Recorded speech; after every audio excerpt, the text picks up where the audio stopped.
I am glad you came. I must ask for your help. That is not easy for me. What do you need?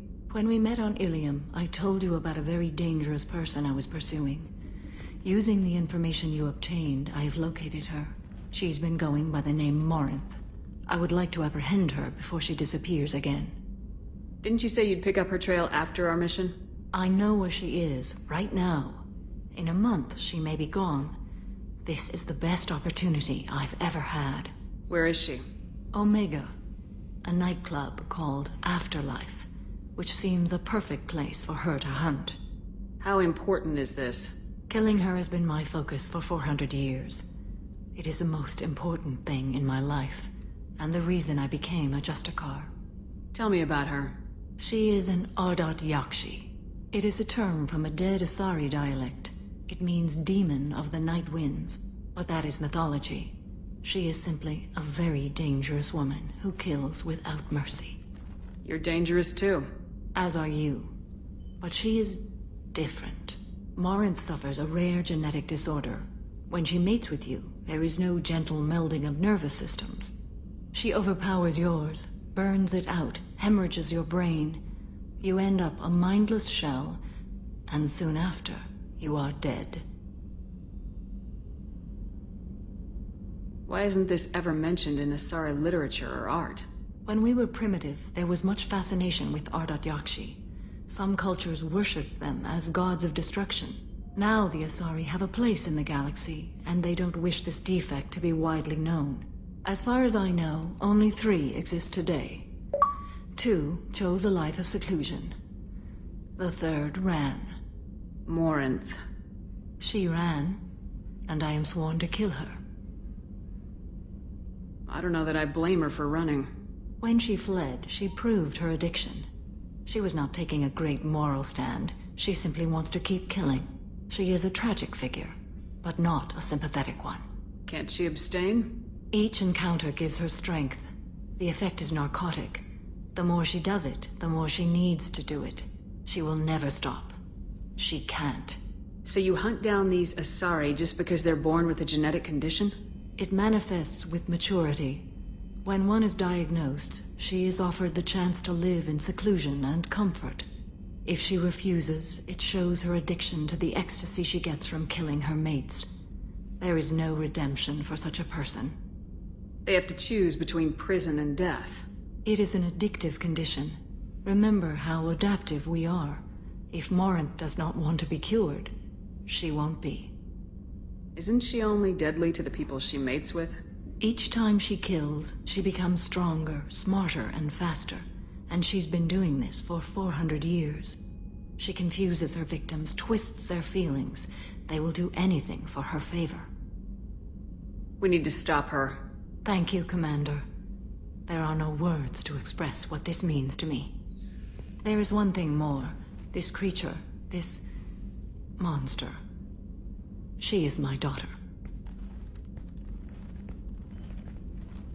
You said this is genetic. How many children do you have? 3. And 3 Ardat Yakshi are in existence today. It is as it sounds. Morinth was always the wild one. She was happy and free, but selfish. I needed to know this a long time ago. I present no danger to anyone besides my own children. And this is not easy to speak of, even 400 years after I learned it. My daughter's condition is my fault, and my redemption lies in killing her. Do not pity me. Simply understand my situation. How did all this happen? I spent my youth on the move, adventuring. I killed people, mated with them, or just danced the night away. I learned so much, experienced so much, and then my matron days came.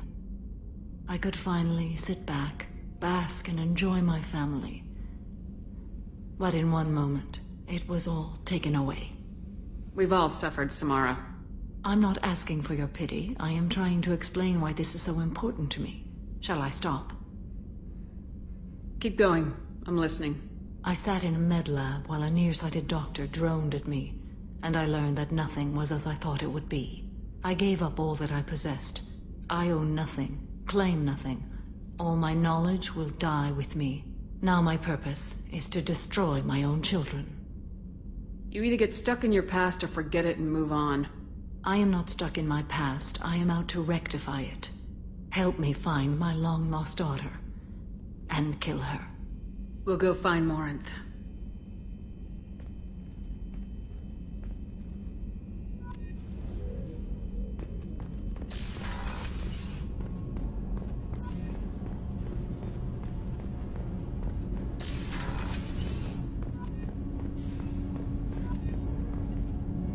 Do you need something? Have a few minutes to talk? Certainly. You know, when I went looking for an assassin, I expected to get a badass. You seem more like a monk.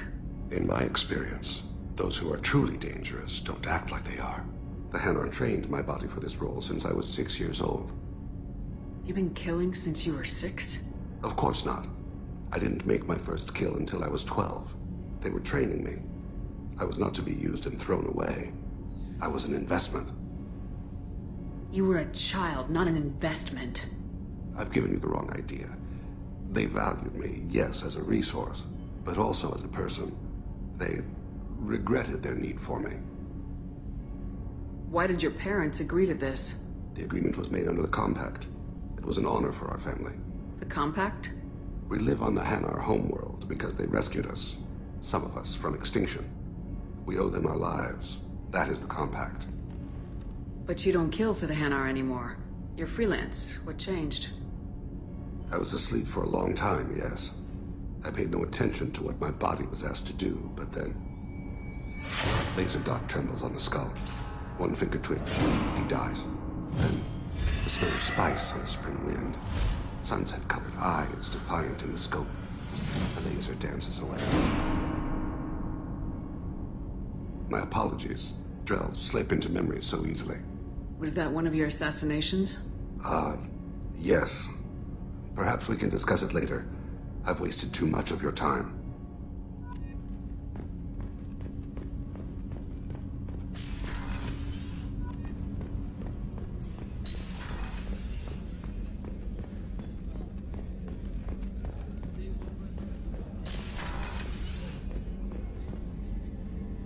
Thanks again, Shepard.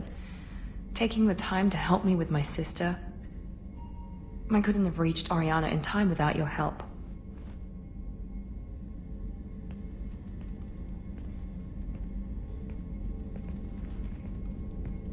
And you proved yourself trustworthy. Unlike Niket, I'm glad I got to take him out myself. Are you happy about your sister's relocation? She has what I wanted her to have. A normal life, and the freedom to choose her own path. And she'll never know me. Which is for the best. No chance of me putting her in danger.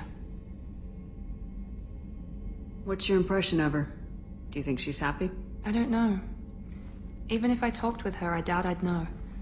I'm too close to her. She's genetically identical to me. She is me for all intents and purposes. I can't look at her life and judge it. I just hope hers is better than mine was. Let me know if I can do anything else. I think I got it from here. My father has no chance at finding her family in their new location. But thank you, Commander. My sister is safe again thanks in large part to you. I won't forget that.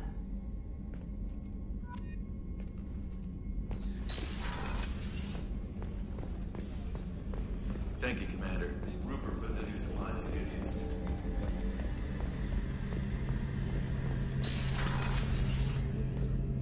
Shepard, need me for something? Have you got a minute? Sure, just killing time anyway. I wanted to thank you again for your help with Sidonis. Whatever happens with the Collectors or the Reapers or whoever else comes after us, I know you'll get the job done. You actually think we'll find something worse than Collectors or Reapers? I like to expect the worst. There's a small chance I'll be pleasantly surprised. One way or another, we'll get the job done. I tell you I'm skeptical, but Saren doubted you and it didn't go well for him. It's strange going into a suicide mission on a human ship. Your people don't prepare for high-risk operations the way Turians do. I thought you'd be used to high-risk operations on human ships. I mean, think about trekking Saren to Ilos. Sure, but that was quick. We raced out, landed, blew up some Geth, and saved the galaxy. This time we've got Miranda and Cerberus and that AI all telling us what we're up against. I think I preferred blind optimism. Honestly, Garrus, what do you think our chances are? Honestly? The Collectors killed you once, and all they did is piss you off. I can't imagine they'll stop you this time. But an unmapped area, advanced technology, and the Collectors. We're going to lose people. No way around that. Not a happy analysis, I know. Don't worry. I won't spread it around. And I'm with you regardless. Do you ever regret leaving CSEC or the Turian military? Not for a minute. When it comes down to it, Shepard, I don't think I'm a very good Turian. When a good Turian hears a bad order, he follows it. He might complain, but he knows his place. I just don't see the point in staying quiet and polite. Not when the galaxy is at stake. How do Turian crews get ready for high-risk missions? With violence, usually. Turian ships have more operational discipline than your alliance, but fewer personal restrictions. Our commanders run us tight, and they know we need to blow off steam. Turian ships have training rooms for exercise, combat sims, even full-contact sparring. Whatever lets people work off stress. You mean Turian ships have crewmen fighting each other before a mission? It's supervised, of course. Nobody's going to risk an injury that interferes with the mission, and it's a good way to settle grudges amicably. I remember right before one mission, we were about to hit a Batarian pirate squad. Very risky. This recon scout and I had been at each other's throats. Nerves, mostly. She suggested we settle it in the ring. I assume you took her down gently? Actually, she and I were the top-ranked hand-to-hand specialists on the ship. I had reach, but she had flexibility. It was brutal. After 9 rounds, the judge called it a draw. There were a lot of unhappy bettors in the training room. We ended up holding a tiebreaker in her quarters. I had reach, but she had flexibility. More than one way to work off stress, I guess.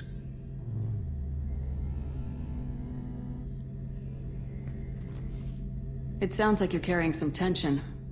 Maybe I could help you get rid of it. I didn't think you'd feel like sparring, Commander. What if we skipped right to the tiebreaker? We could test your reach and my flexibility. Oh, I didn't. Never knew you had a weakness for men with scars. Well, why the hell not?